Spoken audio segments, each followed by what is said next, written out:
All right, because of the ongoing outbreak of measles across West Texas, we are now joined by Dr. Doug Curran, who practices family medicine at the East Texas Community Clinic in Athens, as well as Dr. Sarah Jethro, who is the chief resident at the UT Athens Family Medicine Residency Program and also is at the East Texas Community Clinic as well. Guys, thanks so much for coming in to talk about this issue that's really affecting our state right now. Dr. Curran, I want to start with you. So, of course, 124 cases right now. Across West Texas, we've had our first death here in the state in Lubbock. I just want to start with how concerning is this right now from a standpoint of medicine? Yeah, well, it's very concerning. I mean, we know that this virus is one of the most contagious viruses out there. It's in the top two, for sure. And you know, if you go somewhere and you've got the disease, you've left enough virus that it's going to be around for at least 2 hours. So there's great opportunity for spread. There's reason for significant concern. And then when you look at our vaccination rates have deteriorated, we don't have as many vaccinated as we should, and so we've lost some of our herd immunity. So we're going to see this spread a lot, and we need to be very concerned. And our state health department's being aggressive in approaching this, and they're trying to stay ahead of it, trying to educate our populace so we do the right things. And Dr. Jethro, from your years of practicing family medicine so far, with seeing measles, what have you seen with the symptoms and how people react to getting it? So I haven't personally seen a confirmed case of measles because the vaccine is so effective. I mean, measles was considered eradicated in the U.S. back in 2000. And right now we have more cases of measles in Texas and in the U.S. than before I was born. So that's how serious this is. And so I actually did see a case this week for the first time, which I was like, those are the cough, cold, and then followed by a rash, and the typical kind of measles rash that starts on the face, goes down to the neck, and the spots even kind of start to blend together to make patches. So right now we haven't gotten the test back yet, but this is my first patient I've ever tested or considered for measles. Interesting. When you guys first heard of the outbreak going on in West Texas, what was your reaction? Dr. Doug Curran, I'm going to ask you about that. Sure. Well, my reaction was, I knew it was coming. We've just seen a decrease in vaccination rates, and as a result of that, this virus is going to have its effect. And it's going to have it this time of year. You know, most of the studies and looking back, you know, the measles vaccine came out in 1963. I had the measles. I was born way before 1963. And you know, but since then, the vaccine's been so effective, we just haven't seen it much. But when those vaccine rates start going down, you get less than 95, 96% of your populace vaccinated, you're going to start seeing this virus again. It's going to crop back up. And that's exactly what it's doing. And we're seeing it spread mostly in unvaccinated people. So we just got to get realistic about how safe this vaccine is and get our people to use it. What was it like having measles? Because again, one of those things, some people, a lot of people have heard about measles, heard the term, but they really didn't know what it was until, again, it started popping up here in Texas, in West Texas. What was it like having it? And, you know, what should people look out for? Of course, we've heard about the rashes, but explain your experience with it. Well, I was pretty young in grade school when it happened. Can't remember a lot, but I can remember that we all got together because the families wanted everybody to get it so they wouldn't miss school. Just get everybody sick at the same time, which was a terrible idea in retrospect, because this virus has major side effects. It can cause death, and it can cause significant neurological damage, and it can progress to a pneumonia that is what usually leads toward death. But you can see pretty rare meningeal signs or covering of the brain and infections with the virus that then have long-term consequences neurologically for patients. And there's no treatment for this if you progress into that sort of neurological deterioration as a result of this virus. It has bad side effects. They're not that common, but there's no reason for them at all, because all you do is take the vaccine. And we know it's safe. It's been around since 1963.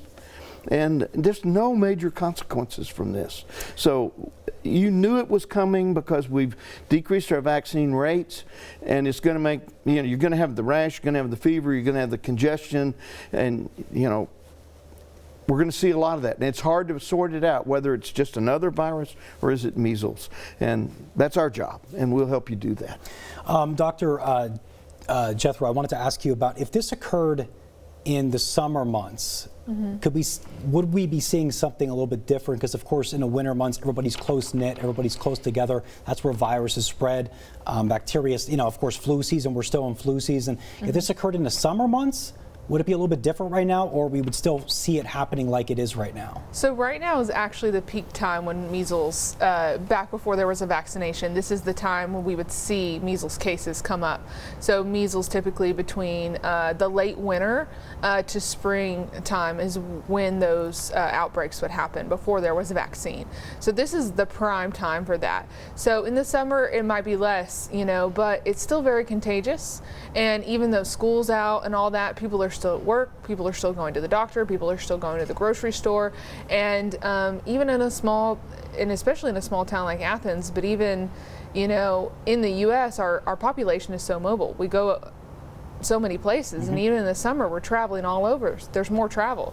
So who's to say it would be less in the summer, but this is the peak time for it to spread. Yeah. Dr. Curran, why is it so contagious? What makes it so contagious? You can, if you get exposed to the measles, it may be 11, 12, 14 days before you really get the rash. And about 4 or 5 days before the rash, you're spilling the virus. And that virus lands on different things from sneezing or coughing or touching, anywhere, and especially children. They bother their nose, and we do that too.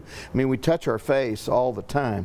So, and then you turn around and touch something at the grocery store, right. Or you pick up that orange. That's not the orange I want this one over here. And all this contaminates everything. So, and that's why it's so important to wash your hands, wash your hands, wash your hands. But and if you're sick, stay home. I use all those common sense things. But I think it's just this stuff is going to continue to spread because it's so highly contagious and it sheds virus for so long. You get the 4 days before, and then the day the rash starts, you got at least 4 more days where it's going to shed. So a total of somewhere between 8 and 10, 12 days. I wouldn't feel comfortable if a kiddo had the rash. I wouldn't want them to go back to school until they were, from the onset of rash until about 5 days at least. And Dr. Jethro, so there's been I'm sure you've heard about it, there's been the first reported case of measles in Rockwall County, just northeast of Dallas. What are the chances we can see some cases here in East Texas in the coming weeks? Oh, I'm sure we will. So, Rockwall's not far away, but it's spreading, and it's going to spread. Just like we talked about, us traveling and being mobile and being an integrated community where we're interacting at multiple different levels, whether it's school or work or even just passing, going to the same place in the grocery store within 2 hours of somebody who's carrying the illness may not even have the rash yet. And also, to point out that case in Rockwall was an unvaccinated adult. So, a really important point is if you're not vaccinated, to go and get vaccinated. The vaccine is very readily available, whether it's at your primary doctor's office or whether it's at your pharmacy. You can get this vaccine easily today. And then the other thing is, the side effects of the vaccine are none to minimal. Really nobody complains or even hardly has any fever after this vaccine, and our kiddos who get it regularly. And then the other thing is, if you do get it, we're recommending that you get a vaccine after you get the measles, because it could still have some protected benefit as well. I definitely think we are going to see cases in East Texas. I don't think it should be surprising, and I think our clinics, just like Dr. Kern and I were just having a discussion with our clinic manager and our staff, that we need to start creating protocol, and we need to be educated on the signs and symptoms and what are we going to do to stop the spread. We're already preparing for it to happen. That was my next question. Yeah. How are you guys preparing? Yeah, so we were just discussing that, how that would work. We don't want to stop patients from coming to the clinic, but we want to ideally keep our sick and healthy people separate. And we want to educate our patients, hey, these are the signs and symptoms, and these are kind of the, steps we want you to take. We want you to call us if you have the rash and cough and cold, and that could be a lot of people. We want to, start increasing the mask wearing, and we want to make the safety equipment, the PPE, the protective equipment, like N95 masks, available to our staff. We want to keep everybody safe, and we want to lessen the spread if we can, because unfortunately not everybody can take the vaccine. It's fairly safe, but for instance, pregnant women should not take the vaccine. It's considered a live vaccine. Infants under 1 year of age cannot take the vaccine because it's a live virus. And then people who are severely immune compromised, like undergoing cancer treatments, cannot take the vaccine. So we want to really do our best to vaccinate our healthy people and separate our sick from our healthy in order to protect these people who are vulnerable. That even if they did everything they could, they're still just vulnerable. Yeah, I was just going to say, we want to do really good common sense things, but common sense things with good data. You can use that term. It's kind of junk science if making it common sense without good data to back it up. And we know there's good data for all the things that Dr. Jethro talked about. I think we want to be sure that our people are educated as well. I mean, we live in a world where everybody works hard. I mean, compared to the rest of the world, the United States, the folks here work so much harder than the rest of the world.